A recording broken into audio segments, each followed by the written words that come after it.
បងវេទមន្តនៃការចងចាំបានធ្វើឲ្យបុស្បាចាំបានរឿងខ្លះៗតែប៉ុណ្ណោះសត្វមកក៏បន្តថារឿងដែលសំខាន់នៅពេលនេះព្រះនាងត្រូវស្រូបយកទឹកអម្រឹតនោះដើម្បីឲ្យព្រលឹងរបស់ព្រះនាងមាន10ឡើងវិញបន្ទាប់ពីស្រូបយកទឹកអម្រឹតរួចហើយបុស្បាក៏មានព្រលឹង10វិញ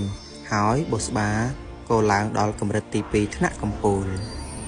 បន្ទាប់មកទៀតសត្វមកក៏ប្រើវេទមន្តបងរឿងដីធ្វើឲ្យស្ដេចនាគចូលមកដល់ក្នុងរាជវាំងបុរាណនេះផងដែរពេលនោះស្ដេចនាគឈានដល់កម្រិតទី7ថ្នាក់កំពូលបាត់ទៅហើយគ្រាន់តែជួបស្ដេចនាគភ្លាមបុស្បាចង់ប្រគល់ត្បូងនាគពាក់កណ្ដាលទៅឲ្យស្ដេចនាគវិញក៏ប៉ុន្តែស្ដេចនាគបានបន្តថាត្បូងព្រលឹងនាគនេះបានរួមបញ្ចូលជាមួយនឹងព្រលឹងបុស្បាហើយដើម្បីអរគុណដល់ស្ដេចនាគដែលការពារម្ចាស់ខ្លួនសត្វមកក៏បានប្រគល់ដួងព្រលឹងវេទមន្តមួយទៅឲ្យស្ដេចនាគដើម្បីស្រូបយក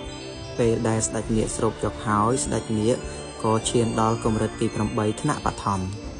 បន្ទាប់មកទៀតសត្វមកក៏ប្រើវេទមន្តបងរែងដីដើម្បីឲ្យស្ដេចនាគហើយនឹងបុស្បាត្រឡប់ទៅឯរូងអាថ៌កំបាំងនោះវិញ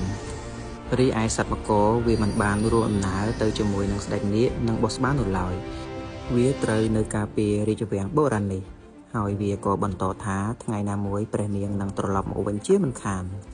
ពួកគេទាំងពីរនាក់ក៏មកដល់រូងអាថ៌កំបាំងវេទមន្តម្ដងទៀតពេលនេះផងដែរអូនខ្លាបានទម្លុះដល់កម្រិតទី5ថ្នាក់កំពូលហើយបន្ទាប់មកទៀតបុស្បាវិញក៏សាកល្បងវឹកហាត់វិជ្ជាមន្តអាគមមួយនេះផងដែរបន្ទាប់ពីវឹកហាត់តាមលំនាំនៃវិជ្ជាមន្តអាគមនេះបុស្បាបានទម្លុះដល់កម្រិតទី3ថ្នាក់កំពូលរីឯស្ដេចនាគវិញស្ថិតនៅក្នុងកម្រិតទី8ថ្នាក់បឋមហើយស្ដេចនាគអាចហោះចេញពីព្រៃឋានមហានិគរនេះជាមួយនឹងបុស្បាបានហើយរីឯព្រីខ្លាវិញក៏បានវិលត្រឡប់ទៅកាន់ដំបូលរបស់នាងវិញ